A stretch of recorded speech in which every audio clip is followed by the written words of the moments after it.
जय हिंद। जय हिंद। आज का जो हमारा नया प्रोडक्ट रहेगा वो रहेगा मक्खन। आज हमको क्या बनाना है? मक्खन बनाना है। क्या क्लियर हो गया? अभी तक हम लोगों ने लगभग 4-5 प्रोडक्ट पढ़ लिए हैं। एक मावा पढ़ लिया, एक रबड़ी पढ़ लिया, एक कर्ड, एक छेना और एक मिल्क पाउडर। सारे याद हो गए? सबका कंपोजिशन आपको मिल गया है? Yes sir. अरे सीट मिल गई? Yes sir. उसको याद भी करते जाना है। Yes sir. ठीक है, आप मक्खन पर 5 स्टार बना लें। ये बहुत इंपॉर्टेंट प्रोडक्ट है और इसमें से परीक्षा में क्वेश्चन जरूर आते हैं। ठीक है ना? 5 स्टार, 5 स्टार लगा लें। मेरे में 10 लगे हैं सर। 20 लगा लो। क्या क्लियर है? ठीक है। मक्खन जो है सबसे पहले अपने को पढ़ना है कि मक्खन हम किसको कहेंगे, इसका मेन कंपोजिशन क्या है। तो आपको याद रखना है कि मक्खन में कम से कम 80% फैट होना चाहिए, 20%। ज्यादा से ज्यादा 16% मॉइस्चर या नमी होना चाहिए और 4% जो है वो SNF होना चाहिए। क्या होना चाहिए? SNF। ऐसा प्रोडक्ट क्या कहलाएगा? वो मक्खन कहलाएगा। बटर कहेंगे उसको। क्या कहेंगे उसको? बटर। कम से कम मिनिमम 80% फैट। अगर 70-90 हो गया तो वास्तव में ये मक्खन का स्टैंडर्ड नहीं है।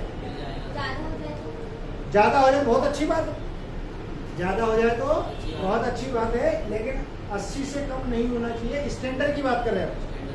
नहीं तो लोग तो ऐसे मक्खन बनाते हैं जिसमें 65 से 70% भी फैट आ जाता है। कितने परसेंट? 65 से 70% भी फैट होता है, लेकिन वो एक्चुअल में मक्खन का स्टैंडर्ड नहीं है। मैंने आपको पढ़ा था कि हमारे देश में कानून काम करता है PFA। कौन सा कानून काम करता है? तो ये PFA का स्टैंडर्ड ये मैं बता रहा हूँ कि मिनिमम 80% फैट, मैक्सिमम 16% वाटर या मॉइस्चर परसेंट और 4% जो है वो एसिड होना चाहिए। ऐसा प्रोडक्ट क्या कहलाएगा? मक्खन कहलाएगा, या उसको क्या कहेंगे? बटर। क्या डेफिनेशन क्लियर है? मक्खन बनाने की 2 विधियां होती है। एक होती है देसी और एक होती है वैज्ञानिक। ये इसको बोलते हैं क्रीमरी मेथड। एक होती है देसी मेथड और एक होती है क्रीमरी या वैज्ञानिक या साइंटिफिक मेथड। क्या क्लियर हो गया इतना? मक्खन कितनी विधियों से बनाया जाता है? 2। एक कौन सी विधि से और एक क्या क्लियर हो गया? Yes sir. अरे क्या क्लियर हो गया? Yes sir. हमारे देश में सबसे ज्यादा मक्खन देसी विधि से बनता है। हमारे देश में सबसे ज्यादा मक्खन कौन सी विधि से? लेकिन सबसे अच्छा मक्खन कौन सी विधि से? साइंटिफिक या वैज्ञानिक विधि से बनता है। जो हम स्टैंडर्ड देख रहे हैं, यदि वो स्टैंडर्ड अगर आपको चाहिए तो वो कौन सी मेथड में मिलेगा? वैज्ञानिक विधि में मिलेगा, साइंटिफिक मेथड मिलेगा। इस मेथड में आपको ये वाला कंपोजिशन नहीं मिलेगा। अरे क्या समझ में आया? सबसे पहले हम पढ़ेंगे देसी। हेडिंग डालें, देसी मेथड या इंडिजीनियस मेथड। देसी विधि, मक्खन बनाने की जो देसी विधि है, ये हमारे देश में कन्वेंशियल मेथड है। सबसे ज्यादा प्रचलन इसी का है। लेकिन इस विधि से जब हम मक्खन बनाते हैं तो मक्खन के अंदर फैट परसेंट कम होता है, मॉइस्चर परसेंट ज्यादा होता है और उसकी कीपिंग क्वालिटी कम होती है। अरे क्या समझ में आया? Yes sir. क्या क्या कम होगा? फैट परसेंट और कीपिंग क्वालिटी। मतलब हम ऐसे मक्खन को लॉन्ग टाइम तक प्रिजर्व नहीं कर सकते, स्टोर नहीं कर सकते, क्योंकि अगर उसमें मॉइस्चर परसेंट ज्यादा होगा, क्या होगा? मॉइस्चर परसेंट यदि ज्यादा होगा तो ऐसा प्रोडक्ट हम लंबे समय तक स्टोर नहीं कर पाएंगे। इसलिए देसी विधि से मक्खन बनाना ज्यादा अच्छा नहीं माना जाता। लेकिन फिर भी हमारे देश में सबसे ज्यादा मक्खन किससे? देसी विधि से। देसी विधि में जो मक्खन बनता है उसको हम बोलते हैं लोनी मक्खन। कौन सा मक्खन? और लोनी मक्खन का यूज जो होता है वो लोनी घी बनाने में किया जाता है। लोनी घी मतलब देसी घी। लोणी घी का मतलब क्या? देसी। देसी घी। जैसे ही लोणी शब्द आता है तो हमारे सामने हमारा देश सामने आ जाता है कि ये देसी घी है, और उसको लोणी मक्खन बोलेंगे, और लोणी मक्खन से लोणी घी बनेगा। अरे क्या समझ में आया यस सर। कि नहीं आया? जब देसी विधि से मक्खन बनाया जाता है तो पहले दूध को हम गर्म करते हैं। पहले दूध को क्या करेंगे? क्या समझ में आया? फिर दूध के अंदर जामुन डालेंगे, स्टार्टर मिलाएंगे। क्या मिलाएंगे? जामुन या स्टार्टर ऐड करेंगे, और जैसे ही स्टार्टर ऐड करते हैं तो ये किसमें बदल जाता है? दही में। अरे किसमें बदल जाएगा? फिर दही को जो है वो चर्नर के थ्रू जो है वो चर्निंग किया जाता है। एक मथनी होती है लकड़ी की, अभी देखा है, जिसमें एक रही लगी होती है, और मम्मी जो है वो ऐसे रस्सी बांधकर ऐसे ऐसे करके जो है वो दही को मथते हैं, वो होती है देसी विधि। इसको क्या बोलते हैं? आजकल तो इलेक्ट्रॉनिक चर्नर आ गए हैं, सीधे मटके के ऊपर रख दो, स्विच दबाओ, चर्निंग शुरू हो जाती है, और 5 मिनट के अंदर जो है वो मक्खन जो है वो बाहर आ जाता है, अपने आप नहीं निकालना पड़ता है। अरे क्या समझ में आया? ठीक है ना? इसको अपन क्या बोलते हैं? देसी विधि। कौन सी विधि? तो जैसे ही दही जमेगा उसको चर्निंग करेंगे, और चर्निंग करने के बाद में आपके पास में मक्खन तैयार हो जाएगा। तो ये जो मक्खन होगा इसमें लगभग 65 से 70% तक ही फैट होता है, और 25 से 30% तक इसमें जो है वो मॉइस्चर होता है। क्या होता है? 25 से 30% तक मॉइस्चर होता है।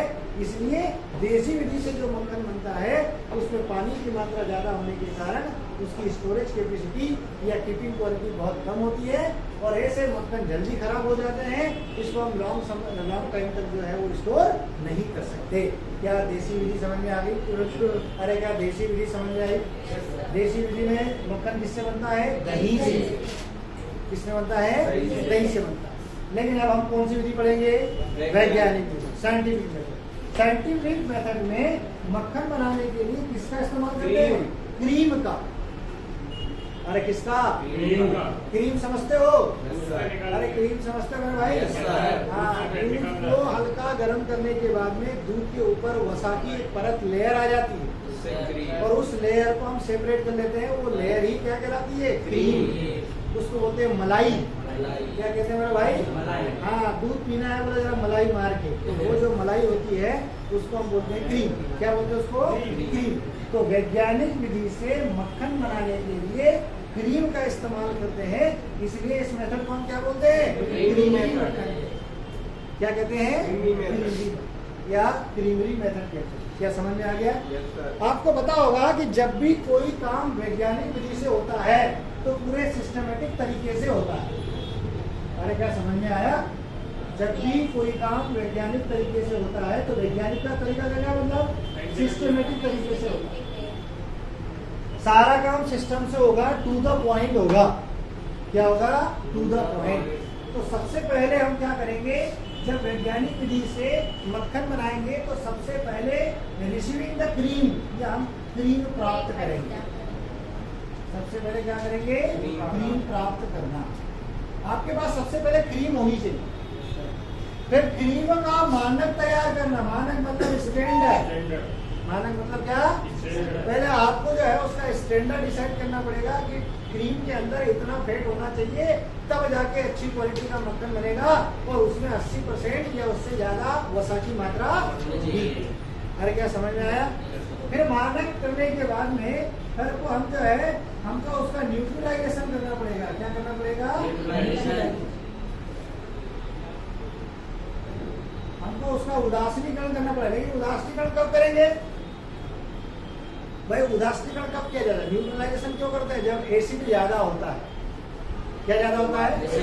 ठीक है ना? और उसके बाद में हम पास्चुरीकरण करेंगे। क्या करेंगे? पास्चुराइजेशन करेंगे, पास्चुरीकरण करेंगे। फिर पास्चुरीकरण करने के बाद में हम क्रीम को जो है वो रिपेनिंग करेंगे। क्या करेंगे? रिपेनिंग ऑफ क्रीम। फिर जो है वो चर्निंग ऑफ क्रीम। फिर हम क्रीम का मंथन करेंगे, और मंथन करेंगे फिर क्या प्राप्त हो जाएगा? मक्खन। अरे बटर प्राप्त होगा। तो फिर बटर को हम क्या करेंगे?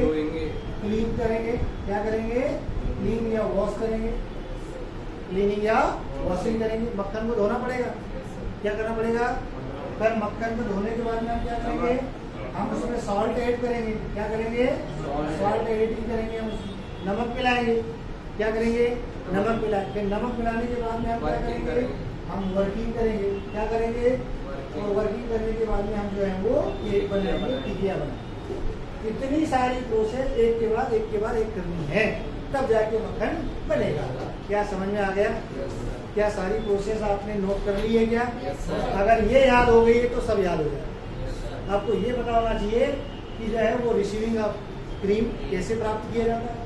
फिर स्टैंडर्डाइजेशन, हम उसका स्टैंडर्ड कैसे डिसाइड करेंगे। फिर हम जो है उसको न्यूट्रलाइजेशन करेंगे कि नहीं करेंगे, ये डिपेंड करेगा, कुछ कंडीशंस होती है, किससे करेंगे ये भी पता होना चाहिए। फिर हम पास्चुराइजेशन करेंगे। पास्चुराइजेशन क्या होता है, क्यों करते हैं।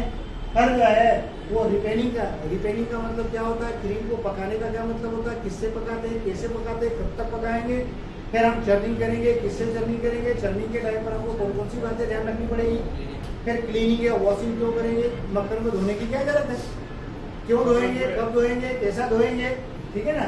ऐसा नहीं कि मक्खन के अंदर जो है वो पानी, ऐसा आपने ले लिया मक्खन, वो पानी डालते करो, धोते करो, क्या करो, फिर मक्खन धो रहे हैं, तो अगर मक्खन बचाई सारा धो दिया, सारा धो दिया, ठीक है ना। फिर हम जो है वो सॉल्ट ऐड करेंगे। सॉल्ट ऐड क्यों करेंगे, कितना करेंगे, ये पता होना चाहिए। फिर हम वर्किंग करेंगे। वर्किंग क्या होता है, वर्किंग किससे करते हैं, क्यों करते हैं, और फिर टिकिया बनाते हैं, क्यों बनाते हैं, कैसे बनाते हैं। अरे क्या समझ में आया? दूसरी बात, जब कोई भी काम साइंटिफिक तरीके से होता है, तो कोई सा भी काम साइंटिफिक तरीके से होता है तो उसमें कई सारी मशीनरीज यूज करते हैं, कई सारी मशीनरीज यूज करते हैं, बहुत सारे इक्विपमेंट चाहिए, बहुत सारे औजार यंत्र चाहिए। अरे क्या समझ में आया? तो मक्खन बनाने के लिए कौन कौन से औजार या यंत्र लगेंगे। सबसे पहले लगेगा आपको क्रीम सेपरेटर। Yes sir. पहले क्या लगेगा, क्रीम सेपरेटर, ये आपको सबसे पहले लगेगा। फिर क्रीम सेपरेटर के बाद में आपको दूसरा जो यंत्र लगेगा वो लगेगा चर्नर। क्या लगेगा, चर्नर लगेगा। अरे क्या लगेगा, चर्नर। पर चर्नर के बाद में आपको लगेगा बटर वर्कर। क्या लगेगा, बटर वर्कर। फिर लगेगा स्कॉच हैंड, स्कॉच हैंड। फिर स्कॉच हैंड के बाद में आपको लगेगा बटर वर्कर हो गया, स्कॉच हैंड हो गया। फिर जो है वो नाइफ, चाकू भी लगेगा। स्कॉच हैंड हो गया, नाइफ हो गया, बटर वर्कर हो गया, चर्नर हो गया, क्रीम सेपरेटर हो गया, ठीक है ना। फिर एक आपको और एक यंत्र लगेगा, जब मैं पढ़ाऊंगा तब मेरे को याद आ जाएगा, बता दूंगा क्या लगेगा। अरे क्या समझ में आ गया? ठीक है। तो सबसे पहले हम बात करेंगे क्रीम प्राप्त कैसे करेंगे, क्रीम कहाँ से लेके आएंगे। क्रीम लाने के दो साधन है, चाहे तो बाजार से डायरेक्ट क्रीम खरीद के ले आओ, डायरेक्ट बाजार से क्रीम लेके आ जाओ। और दूसरा तरीका है कि यदि आपके पास में क्रीम सेपरेटर है, क्या है, अरे क्या है, यदि क्रीम सेपरेटर है तो आपके पास में दूध जो रखा हुआ है उससे हम दूध से भी क्रीम निकाल सकते हैं। अरे क्या समझ में आया?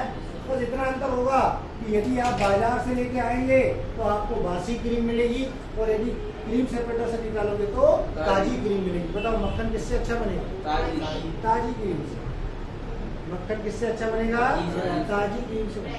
तो क्रीम प्राप्त करने के लिए दो तरीके हैं, चाहे तो बाजार से लेके आओ या तो क्रीम सेपरेटर से निकालो। अरे क्या समझ में आया? दूसरा होता है मानक या स्टैंडर्डाइजेशन। मानक तैयार कैसे करें, आपको याद होना चाहिए, या आपको याद रखना पड़ेगा कि मक्खन बनाने के लिए जो हम क्रीम ले रहे हैं उसमें लगभग 35% फैट होना चाहिए। ये इसका स्टैंडर्ड है। और उसकी अम्लता जो है वो 0.75 से लगाकर 0.8 से ज्यादा नहीं होनी चाहिए। क्या समझ में आया? अरे क्या क्लियर हुआ? ये क्रीम का स्टैंडर्ड है। क्रीम का स्टैंडर्ड क्या होगा कि हमें क्रीम 35, कम से कम 35% फैट वाली लेनी।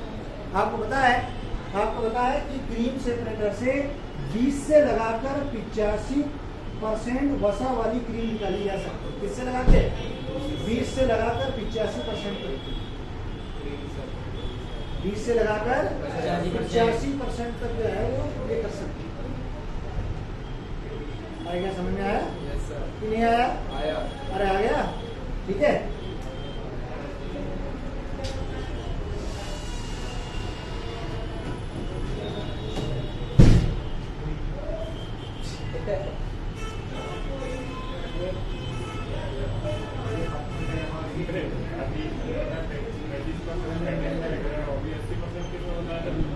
अरे मतलब कर सकते हैं मतलब क्रीम सेपरेटर से 20 से 85 मतलब कि तो क्रीम के लिए क्या इतना क्लियर हो गया? यस सर क्या इतना क्लियर हो गया? यस सर 33% फैट क्रीम में होना चाहिए। क्रीम में फेड होना चाहिए। तो अभी आपने बोला था 80% फैट अच्छा रहता है, तो 80%। मक्खन में होता वो मक्खन में होगा मेरे भाई। है क्रीम बनाने के लिए क्या मक्खन क्लियर हो गया? यस सर अरे इतना क्लियर हो गया? Yes, sir. ये मानक तैयार हो गया। यस सर अब न्यूट्रलाइजेशन की क्या ये है, इसके लिए कुछ स्टैंडर्ड है। अगर 0.30 कितना कितना मेरे भाई 0.30 से यदि ज्यादा एसिडिटी परसेंटेज है तो ही हम जो है इसका न्यूट्रलाइजेशन करेंगे, अन्यथा Yes, sir, नहीं करेंगे। नहीं करेंगे। अरे क्या समझ में आया? यस सर जबकि ताजी क्रीम में परसेंटेज कितना होता है, इतना होता है। लेकिन अगर 0.30 से ज्यादा हो गया है तो हम न्यूट्रलाइजेशन करेंगे, अन्यथा नहीं करेंगे। अरे क्या समझ में आया ना? ये इसका स्टैंड इससे ज्यादा नहीं होनी चाहिए, हम न्यूट्रलाइजेशन कर लेंगे। न्यूट्रलाइजेशन करने के लिए सोडियम बाइकार्बोनेट का यूज किया जाता है। किसका? सोडियम बाइकार्बोनेट कैल्शियम क्या? हाइड्रोक्साइड और कैल्शियम हाइड्रोक्साइड, ये दो ऐसे क्षारीय पदार्थ होते हैं जिसकी सहायता से या हम इनको क्रीम के अंदर अगर डाल देंगे तो क्रीम के अंदर जो एसिडिटी परसेंट है वो कम हो जाएगा और इसी को हम कहेंगे न्यूट्रलाइजेशन। न्यूट्रलाइजेशन करने से जैसे एसिडिटी परसेंटेज कम होगा तो इससे जब मक्खन बनेगा तो ऐसे मक्खन को हम लॉन्ग टाइम तक प्रिजर्व कर सकते हैं या इसका स्टोरेज कर सकते हैं, इसीलिए न्यूट्रलाइजेशन करना जरूरी है। अगला है पास्चुराइजेशन। पास्चुराइजेशन जो इसलिए किया जाता है क्योंकि क्रीम के अंदर कोई हार्मफुल बैक्टीरिया है। क्रीम के अंदर यदि कोई हार्मफुल बैक्टीरिया है तो उनको डिस्ट्रॉय करने के लिए, उसको मारने के लिए जो है वो हमको पास्चुराइजेशन करना चाहिए। और पास्चुराइजेशन जो होता है वो ये आपको ध्यान रखना है कि हाँ 62.5 पर जो है वो डिग्री सेंटीग्रेड पर या 72.5 डिग्री सेंटीग्रेड पर ये जो है वो 30 मिनट के लिए 15 सेकंड के लिए जो है वो करना चाहिए। इससे हानिकारक बैक्टीरिया सारे मर जाएंगे, जिससे मक्खन से अच्छा फ्लेवर आ जाएगा। यस सर ऐसे मक्खन को आप लंबे समय तक जो है वो सुरक्षित रख सकेंगे। ऐसे मक्खन से जो है वो दानेदार मक्खन प्राप्त हो जाएगा, इसलिए पास्चुराइजेशन किया जाता है। पास्चुराइजेशन के बाद में हम क्रीम को पकाएंगे। यस सर क्रीम को पकाने रिपेंडिंग करने का मतलब होता है स्टार्टर ऐड करना। क्या स्टार्ट करना? स्टार्टर ऐड करना। अगर आपने स्टार्टर ऐड कर दिया, स्टार्टर के अंदर क्या होता है? अच्छे प्रकार के बैक्टीरिया होते हैं। यस सर और स्टार्टर के अंदर क्या होता है? अच्छे प्रकार के बैक्टीरिया होते हैं। अच्छे प्रकार के बैक्टीरिया जो है वो उस क्रीम के अंदर जाएंगे, वहाँ लैक्टिक एसिड बनाएंगे और एक बढ़िया फ्लेवर पैदा करेंगे, जिसका नाम होता है क्या? डाइएसिटाइल। डाइएसिटाइल क्या बोलते हैं उसको? डाइएसिटाइल। नाम सुना कभी? यस सर डाइएसिटाइल जो है वो किसी भी दूध उत्पाद के अंदर फ्लेवर देने वाला एक पदार्थ होता है जो बैक्टीरिया के द्वारा बनाया जाता है। किसके द्वारा? बैक्टीरिया के द्वारा बनाया जाता है, जिससे मक्खन से अच्छा स्वाद आता है, ठीक है ना, जिससे अच्छा फ्लेवर आता है, घी से भी आता है, दही से भी आता है। ये सबका कारण क्या है? डाइएसिटाइल। अरे क्या आता है? डाइएसिटाइल। तो ये जो है वो जामन के थ्रू जामन डालेंगे और लगभग हम 10 से 12 घंटे के लिए उसको रख देंगे, तब जाके ये बैक्टीरिया जाएंगे अंदर और वहाँ पर डाइएसिटाइल पैदा कर लेंगे, ताकि मक्खन से अच्छा श्वास या फ्लेवर आता रहे। क्या समझ में आ गया पकाना? यस सर फिर हम काम करेंगे क्या? चर्निंग का। चर्निंग से पहले हमको क्या चाहिए? चर्नर। चर्नर को पहले हम स्टरलाइज करेंगे। क्या करेंगे? क्योंकि हानिकारक बैक्टीरिया को मारने के लिए हमने यहाँ पास्चुराइजेशन कर लिया और पता चला कि आपने चर्नर को धोया नहीं, साफ नहीं किया, तो पता चला वो उसमें वापस से बैक्टीरिया आ गए। तो किसी भी मशीन को या यंत्र को धोने के लिए क्लोरीन के 200 ppm घोल का इस्तेमाल किया जाता है। इसका 200 हाँ क्लोरीन के 200 ppm। कितना ppm है भाई? 200 ppm के सॉल्यूशन का इस्तेमाल किया जाता है। ये आपको ध्यान रखना है, किसी भी यंत्र को धोएं किसी भी यंत्र में। तो क्लोरीन के 200 ppm घोल का इस्तेमाल किया जाएगा। तो पहले चर्नर को धोएंगे, उसको स्टरलाइज करेंगे और स्टरलाइज करने के बाद में फिर हम चर्निंग करेंगे।